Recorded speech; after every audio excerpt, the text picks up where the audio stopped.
Assalamualaikum warahmatullahi wabarakatuh. Saya Taufik Akbar Azwar. Pada kesempatan ini saya akan melaksanakan elaborasi pemahaman.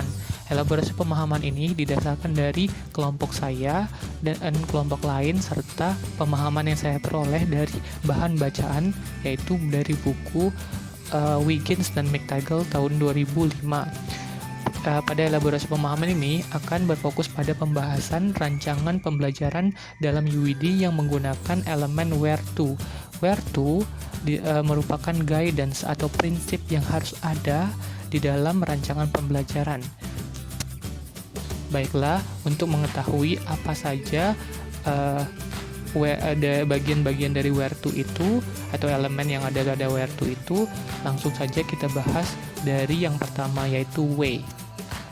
Pada elemen yang pertama, yaitu way, yaitu adalah where and why. Where and why ini berarti ensure the student understand where the unit is headed and why.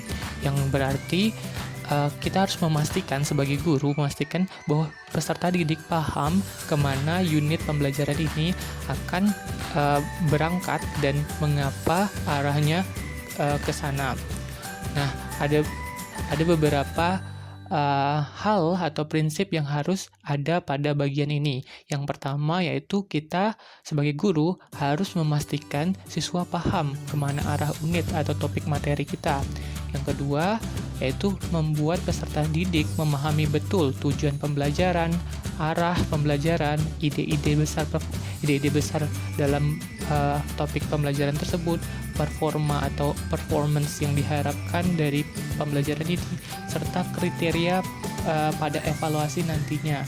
Jadi ini perlu diberitahu di awal pembelajaran, tujuan pembelajarannya, mereka akan di-assessment berdasarkan kriteria apa aja, dan ide-ide pokok dari pembelajaran yang akan mereka hadapi.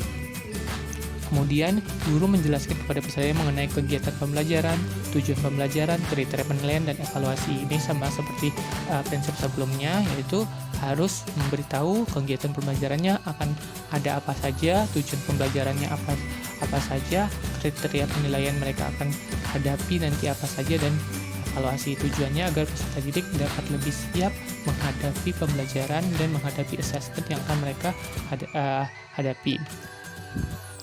Kemudian kita harus melakukan juga yaitu assessment diagnostik, bisa berupa pretest dan lembar KWL. Lembar ini untuk melihat seberapa jauh pengetahuan peserta didik atau pengetahuan awal peserta didik terhadap materi yang akan dibahas. Nah, selain itu juga guru harus mencari tahu karakteristik peserta didik seperti minatnya, gaya belajar, dan kemampuan awal. Yang ini nanti akan digunakan sebagai bagian dari pembelajaran berdiferensiasinya. Kemudian guru menyebutkan topik, tes, dan bab untuk dibaca, sumber-sumber tambahan atau referensi yang bisa dicari. Nah, ini diperuntukkan agar peserta didik dapat mandiri belajar di luar pembelajaran itu untuk menambah informasinya terkait materi tersebut. Kemudian ada elemen kedua yaitu hook dan hold, yang berarti kita harus menarik perhatian peserta didik di awal pembelajaran dan mempertahankan perhatian mereka sampai berakhirnya proses pembelajaran. Nah, ada beberapa prinsip yang harus diperhatikan dalam elemen H ini atau hook and hold.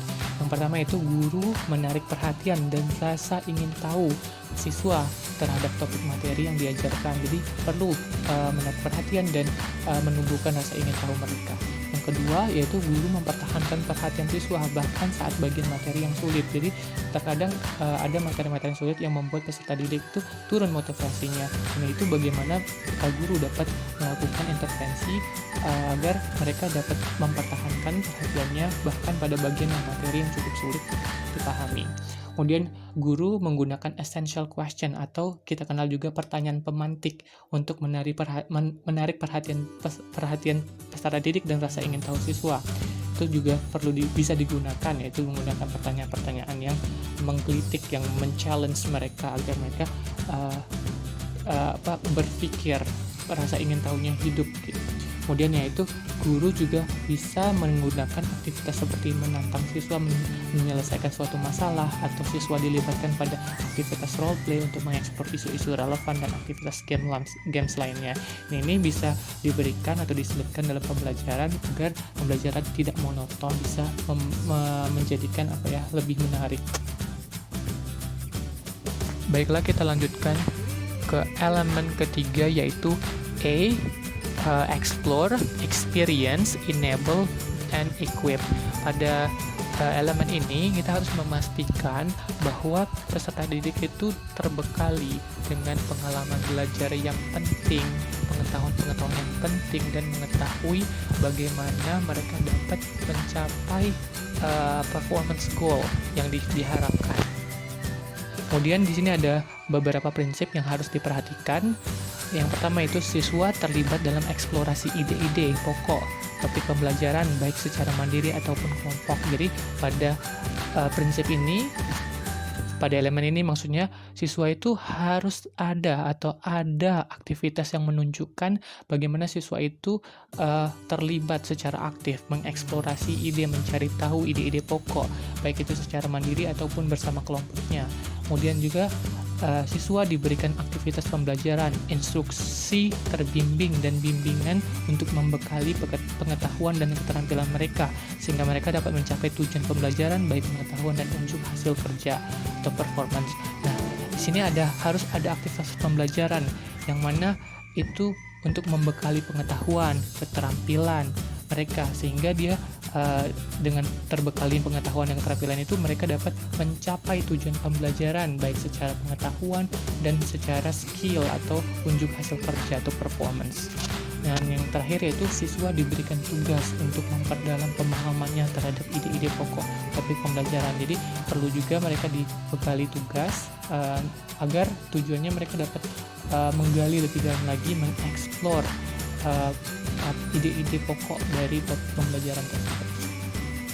Pada elemen keempat yaitu R, reflect, rethink, and revise. Nah, pada elemen ini kita harus sebagai guru kita harus menyediakan peserta didik itu dengan banyak kesempatan agar mereka dapat memikirkan kembali ide-ide atau pemahaman mereka, kemudian merefleksikan progres atau perkembangan pembelajaran mereka dan merevisi tugas-tugas mereka atau pekerjaan mereka. Nah, ada beberapa prinsip yang harus ada pada bagian elemen R ini. Yang pertama yaitu siswa diminta untuk memikirkan kembali atau rethink pemahaman mereka terkait ide-ide pokok topik pembelajaran. Ini bertujuan agar meminimalisir miskonsepsi terhadap pembelajaran itu. Kemudian prinsip yang kedua itu siswa diberikan kesempatan untuk memperbaiki produk hasil belajar atau performa mereka atau penampilan mereka melalui revisi berdasarkan umpan balik guru, peer assessment, dan self-assessment. Ini jadi mereka juga diberikan kesempatan hasil belajar mereka, performance mereka diberikan kesempatan untuk memperbaikinya berdasarkan guru, peer assessment, dan self-assessment sendiri. Kemudian siswa dibimbing untuk merefleksikan pembelajaran dan hasil produk atau performanya. Baiklah, kita lanjutkan ke elemen yang kelima yaitu E, evaluate work and progress. Pada elemen ini hampir mirip dengan elemen sebelumnya yaitu reflect, rethink, and revise. Namun pada elemen yang ini ada penekanan evaluasi dan peningkatan kemampuan berpikir metakognitif peserta didik. Nah, ada beberapa prinsip yang harus diperhatikan dari elemen ini yang harus ada dalam perencanaan pembelajaran. Yang pertama itu siswa dibimbing untuk dapat self-assessment. Jadi harus ada aktivitas yang menunjukkan kegiatan self-assessment dalam perencanaan pembelajaran dan melakukan perbaikan.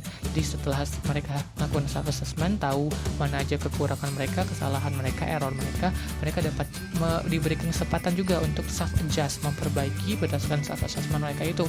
Kemudian ini tujuannya untuk meningkatkan kemampuan berpikir metakognitif peserta didik. Kemudian yaitu prinsip yang kedua yaitu siswa dibantu untuk dapat mengevaluasi apa yang telah mereka pelajari dan apa yang harus mereka perbaiki. Ini sama ya, tujuannya itu untuk meningkatkan kemampuan berpikir berpikir metakognitif peserta didik. Yang terakhir yaitu siswa dapat mengidentifikasi apa yang masih belum mereka pahami dan mengatur rencana pembelajaran mereka secara mandiri ke depannya, serta strategi pembelajaran seperti apa yang dapat mereka lakukan. Nah, ini sama kaitannya dengan metakognitif. Jadi, setelah mereka mengetahui, mengidentifikasi apa saja yang mereka belum pahami, mereka harus dapat merencanakan proses pembelajaran mereka sendiri secara mandiri dan mengatur strategi untuk belajar. Kita lanjutkan ke elemen yang keenam, yaitu T, tailor and personalize the work. Nah, pada elemen ini ada penekanan pembelajaran berdiferensiasi. Jadi, guru dituntut untuk dapat melaksanakan pembelajaran berdiferensiasi. Apabila kita mengingat kembali pada W atau elemen yang pertama, di mana guru diminta untuk melakukan assessment diagnostik. Nah, pada elemen T ini hasil dari assessment diagnostik itu nanti digunakan untuk data atau landasan dalam perencanaan pembelajaran yang berdiferensiasi. Apa saja prinsip-prinsip yang harus ada dalam perencanaan pembelajaran? Yang pertama, dalam konteks T ini ya, tailor and personalized work itu, yang pertama itu guru melakukan pembelajaran berdiferensiasi yang didasarkan pada pengakomodasian gaya belajar, minat, dan kemampuan awal peserta didik. Jadi, ada diferensiasi dari gaya belajar peserta didik, minatnya seperti apa, dan kemampuan awal peserta didik. Ini didiferensiasikan. Misalnya, guru dapat mengkelompokkan peserta didik berdasarkan gaya belajarnya atau minat belajar mereka, misalnya minatnya olahraga, minatnya seni, itu bisa di personalize berdasarkan dengan teks atau konten yang akan mereka dapatkan. Kemudian kemampuan awal misalnya dikelompokkan berdasarkan kemampuan, ada yang cukup tinggi kemampuan awalnya, ada yang standar, ataupun ada yang kemampuan awalnya masih belum ada prasyarat awal untuk mempelajari materi tersebut. Nah, itu bisa juga didiferensiasikan berdasarkan kemampuan awal peserta didik. Kemudian itu pembelajaran berdiferensiasi pada lingkup materi, proses belajar, dan produk hasil belajar peserta didik. Berdasarkan Tomlinson, pembelajaran berdiferensiasi itu dapat dilakukan berdasarkan 3 dimensi atau 3 aspek, yaitu lingkup materinya dapat didiferensiasikan oleh lingkup materi, kemudian proses belajarnya atau juga produk hasil belajarnya. Misalnya peserta didik, kalau produk ini misalnya peserta didik yang memiliki minat komunikasi dapat menghasilkan produk yang hasil belajar berupa video presentasi, atau yang suka minatnya menulis mungkin bisa menghasilkan artikel, penulisan, kemudian yang minatnya menggambar bisa membuat mind mapping, ya itu bisa dilakukan diferensiasi berdasarkan produk juga. Kemudian yaitu elemen terakhir itu pembelajaran disesuaikan untuk memaksimalkan keterlibatan efektivitas pembelajaran. Ini ya, jadi pembelajarannya pada akhirnya itu harus disesuaikan dan memaksimalkan keterlibatan peserta didik dalam proses pembelajaran itu. Akhirnya kita berada pada elemen yang terakhir, yaitu organize for optimal effectiveness. Pada elemen ini lebih diperuntukkan bagaimana guru dapat menyusun rencana pembelajarannya, aktivitas rencana pembelajarannya itu secara runut, sequence, dan koheren. Nah, ada beberapa prinsip yang harus diperhatikan. Yang pertama itu pembelajaran diatur secara runut atau sequence yang tepat agar dapat mengembangkan dan memperdalam pemahaman siswa. Ya, di sini ada hal yang harus diperhatikan. Pembelajaran diatur secara runut dan sequence. Ini harus diperhatikan. Yang kedua yaitu pembelajaran diatur dengan runut dan koheren atau memiliki keterkaitan antar aktivitas pembelajaran untuk memaksimalkan keterlibatan siswa dan efektivitas pembelajaran. Yang perlu diperhatikan ini bukan hanya runut tapi harus ada koherensi, yaitu ada keterkaitan antara aktivitas pembelajaran yang pertama dan yang kedua dan seterusnya. Jadi tidak asal saja ada alasan dan keterkaitannya, sehingga peserta didik dapat mengkonstruksi pengetahuan dan keterampilan. Baiklah, itu saja elaborasi pemahaman saya yang saya peroleh dari pemahaman kelompok saya, pemahaman kelompok lain, dan bahan bacaan saya mengenai perencanaan pembelajaran dalam UPT yang memperhatikan prinsip atau elemen-elemen where to. Baiklah, terima kasih. Wassalamualaikum.